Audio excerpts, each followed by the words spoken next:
What's up, fellow lords of gaming, and welcome back to another episode of Marvel Future Fight. So today I want to jump in and go over the Squirrel Girl uniform in the shop, mostly because I think this is a really great uniform for the character, right? So let's take a look at the character uniform overall. Now, one of the things that I'm really happy about with this character is that it really looks like they took their time with this uniform.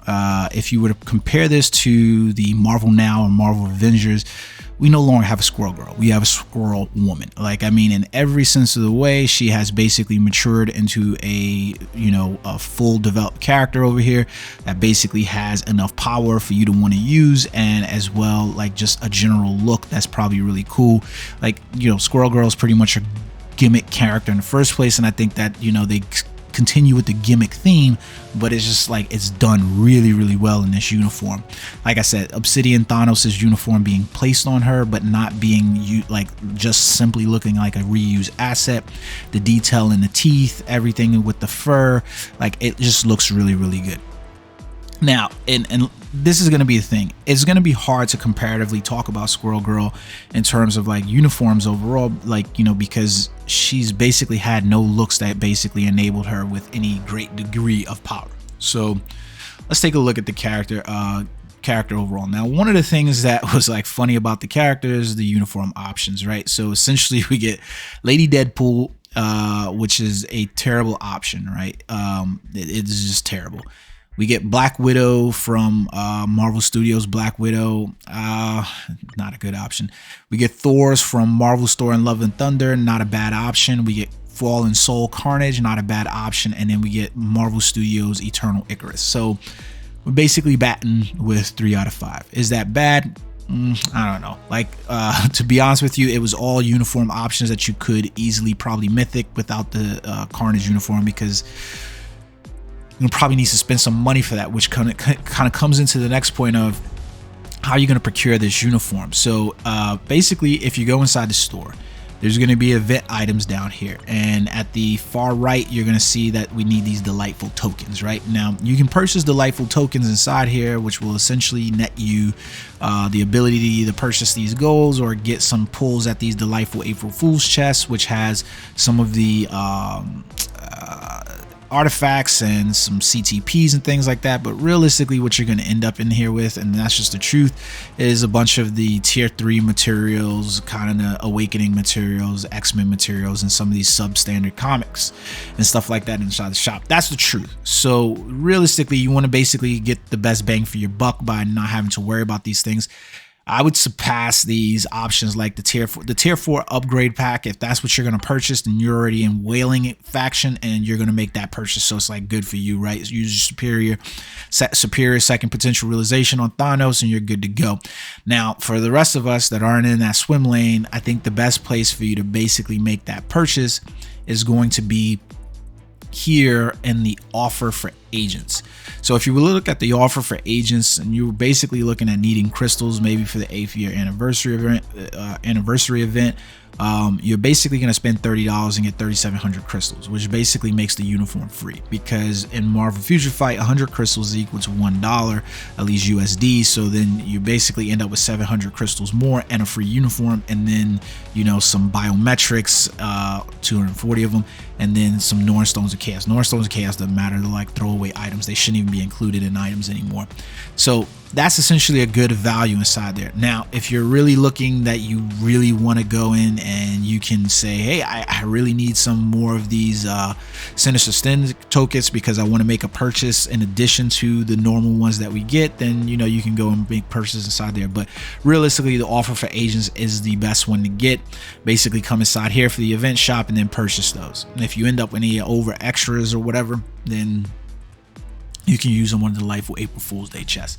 That's essentially where you're going. Now, you're looking at the character over here. She's basically now a supervillain inside the character detail screen. So like supervillain, instinct is justice. She does have power cosmic, which is really weird, right? Because she's a speed character. She does have pure evil and she has agility as well. So the power cosmic is really nice because she gets the superhero faction bonuses that sit inside there, right? So that's really good. Now, let's take a look at the character skill, because I think this is where the character shines the most. And what I mean by this is that Squirrel Girl essentially has some of the best looking abilities in the game. Like, I know Cynic Alex probably did a video a few weeks back where he was like looking at like goddamn, now I can't War Machine and looking at his skills, and I have to say, like, some of the skills on her are just absolutely they're bonkers. Like, I think they're really good skills. So we're gonna leave off the skill effects. Let's go inside here. So her first skill that she has inside here, like, it's a really cool looking skill when you get down to the nuts and bolts, because it essentially, like, it's just a really cool looking skill. Like, she summons out the squirrels, the black squirrels, and then they basically like throw some like walnuts at the characters and almost bomb them, and then they run away. It's colorful, it's expressive. I think it's really cool, keeps with the gimmick, right? Her second skill, she has iframes on it, and it's just really cool. It's like just this rant, just I don't know, like, it's just, it just looks good to me. Like, the spin attack of it, she's got the iframe throughout, so she's protected inside there. It's just a really, really good skill overall. And when you look at like the skill on here, right, like, it's not dealing a lot, but it's giving you that stun paralysis, which opens up the character for attack. But one skill really has nothing on it except burn, so it's like, whatever, it's cool. So like, what you're looking for, can the skill be canceled and you move out, right? So you can't cancel out of the 2 or into the 1. You can't cancel either of those because you lose out on damage on them, right? So now we're gonna look at her third skill, and this is where things get really good. Like, I love the way that looks. Like, she basically like zips around a la like Makari, is what I essentially, Makari or Quicksilver, right? It's like, where did she get this level of speed from? But it reinforces the speed nature of the character because she's like zipping around here, right? And it just looks really cool. You see the iframes are up on this skill almost the entirety of the time as well. So it looks really cool. And now on this skill, you can see that she's basically in silence, incapacitation, paralysis, and she gets her recovery.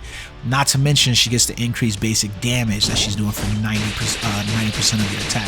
So it looks really cool. Now, her fourth skill is really cool, and there's two views that you want to look at with the skill here, because the skill effects being on and the skill effects being off kind of changes the way you look at the skill. But it's essentially the way Thanos had his rain of thunder, you know, rain of fire from the spaceship that he had, but it's a little bit different because she pulls up a walnut, crushes it, and then, you know, the rain of walnuts basically come down.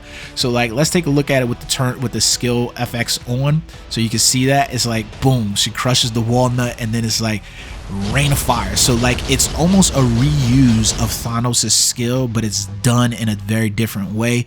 Like, I would imagine that if you were a graphic artist or something like that, you'd probably be able to find the, you know, the guns coming down somewhere in this point.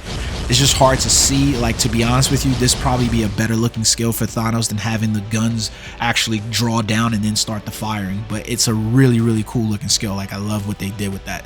So we'll leave the skill effects on for right now.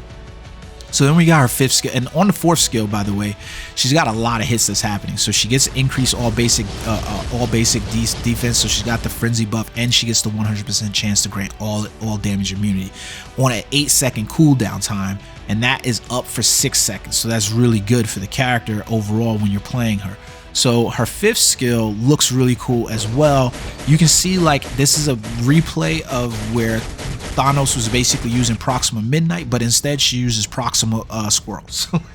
Like, if you watch the skill out closely, you'll basically see the squirrel pop up over here and start throwing down the spear, and it just looks really, really cool. Like, nice hits on the skill overall. It's a nice ability. She has her damage accumulation on this skill as well, so it's really cool. Now we look at her sixth skill, or her tier 3, and it's the same thing as Thanos' attack, but it's really freaking cool because, like, I don't know, it's weird because when I look at the attack, like, Thanos just stands there a la dark side, kind of with his hands behind his back and stuff like that, but she like makes something out of the skill that's just a little bit more in terms of the way everything happens with the squirrels, and then she dances around like she's the Joker, and it just looks absolutely amazing. So it's a really cool character build that they did for her. Now, even better is that the combinations for this character are pretty straightforward and pretty simple and sweet. You're going to start with the 4 to basically build into your frenzy buff. You're going to rotate into the 5 to get your accumulation, and then on 3 is where you're dealing the majority of your damage. So it's just 4, 5, and then 3. Simple as hell. You really can't mess it up. It's a quick cancel on all of them, and you basically max out on the hits. So it's a really, really cool skill overall.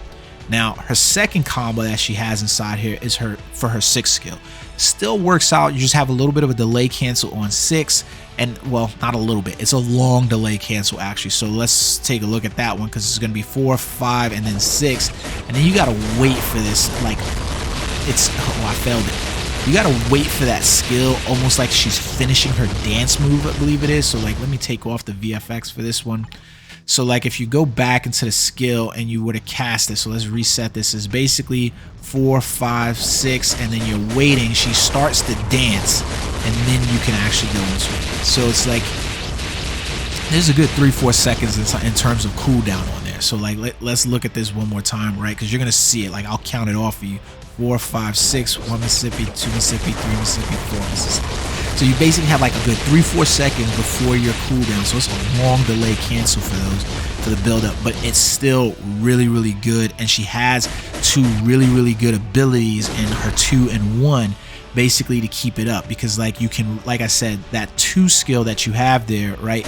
It's nice enough that you can like use that, because she's got the iframe, so she's safe inside there overall. Now, I've used her inside PvE without the tier 3, and she seems pretty decent. Like, Squirrel Girl was a character I was only using for Shadowland, so at this point it's even better that she's using. Now, I haven't maxed out any of her speed type, I haven't maxed out her ESOs and stuff like that either, and I've got a pretty trash extreme obelisk on her, but that's because I haven't T3'd her yet and wasn't sure where I was going with the character. But I really like her. And overall, here goes the good part about this, right? If we go inside the team, you go look inside here for the speed characters, right? And now, if you've watched some of my previous videos, you know what I was talking about in terms of like speed characters. Like, there's a laundry list of speed characters in here, but which ones were we really going to get an update from in this batch? I just couldn't really think of any of speed characters. Now, we could break this down as well to go deeper instead of just speed, because now she fits in a very special place, because she's a speed supervillain, right?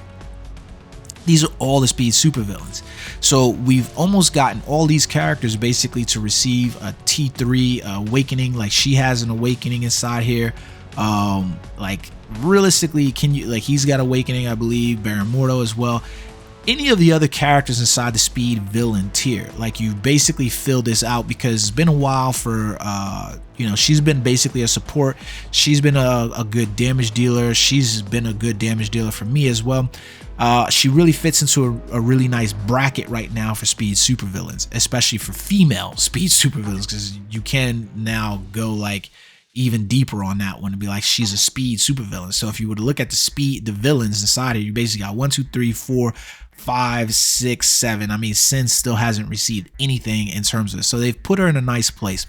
On top of that, her uniform effect, I think for any player that was already looking at getting Thanos and getting that uniform and leveling him up, which I doubt there's going to be players who don't, is that you have the increased basic damage dealt to boss types by 60% that goes directly to Thanos. So just essentially having her as a side damage dealer and a character that's going to give him a passive buff for PvE is really great, which is just awesome in my opinion. It's something that I really like, that they did it thematically, tied the 2 characters together in that way, so you basically get some value, some more value inside it. So I'm going to advance the character because I really am liking the uniform so far, and I like the power boost that it's basically giving to her. You know, I'm not necessarily looking at using Squirrel Girl as like a mainstay, as my main damage dealer, but in lieu of putting her on a team with Thanos, I'm not too mad about it. Like, that's the truth about it. So like, and like I pointed out to you, you essentially get the uniform for free by going the route of Offer for Agents. I know you're still paying $29.99, but you're getting all the crystals, and your $30 is basically paying for the crystals. So therefore, you're basically getting the uniform for free. That's the way I look at it from like a pay-to-play perspective, like a Dolphins perspective, right? Is I'm paying for the crystals and I'm getting the weighted value of the crystals, because I've basically paid $30 and I got 3,700 crystals. So not only did I get 700 crystals, but I also got a uniform for free. Like, that's essentially the way I look at it, right? That's the weighted value for the free. So I'm not too mad about this character uniform overall. I think there's a lot of goodness inside here. Like I said, the one thing is like I think some people probably be mad at the uniform options because you do have an expensive uniform in here in terms of Carnage, because you basically have to purchase the uniform and purchase a mega uniform upgrade ticket to basically get there. So you're basically looking at a value here of at least $40–50 just for that uniform. And then on top of that, you basically have some trash uniforms in terms of like Lady Deadpool and Black Widow. So like, while I look at the characters on the whole and be like, Carnage is a good uniform, it's definitely a good uniform for him. His most recent Thor as well, and you might say, look, that's a 3 out of 5 there immediately. I kind of like look at this and like, this is a 2 out of 5 because you basically have the two options that are really good here in terms of just being Thor and Icarus, and then the other ones are like they force you to dig into your pocket, because for any player that's new, Lady Deadpool or Black Widow's uniform, those aren't uniforms you necessarily want to go back to. So like, and Carnage becomes an expensive investor as well. I got kind of lucky on this one because like, I don't really need the dodge and some of the other effects on here, like physical defense, energy defense, all basic defense increase, the dodge and the movement speed. So if you have a way to max out your dodge and you don't need this secondary dodge, then you're good. And that's basically the way it worked out for me as a veteran player, is that because he's in this 4th slot and dodge is the only thing, I am able to, at this point in the game, max out on my dodge stats fairly easily with my card builds. So because of my card builds, I'm typically over that dodge rate cap in the beginning. Like I typically hit that the dodge rate, the crit damage, the attack speed, the ignore defense, and the reduce cooldown with my card builds, and I only usually suffer somewhat here. But you can see like my overage and stats, and you can look at them basically coming from my cards. Like I basically start out with 35.78% dodge. I basically start out with like 55% ignore defense. Like you can see those numbers, right? So really easy for me to just kind of hit those over the park. So my opinion, if you're going to purchase the Thanos uniform, you might as well purchase the Squirrel Girl uniform. If you're looking for a speed type supervillain character, female, she has a lot of makings inside of her skill kit to basically be like that. She could be a very good Alliance Battle Extreme character, just due to how many of the status effects that she has, from stun, bleed, paralysis, incapacitation, silence, burn. She has it all inside of her kit, so it's going to be a really cool character. Not to mention, it's a mega power up for the character overall, so I think it's really good. Let me know what you guys think in the comment section below. I hope you enjoyed the video. Until next time, peace.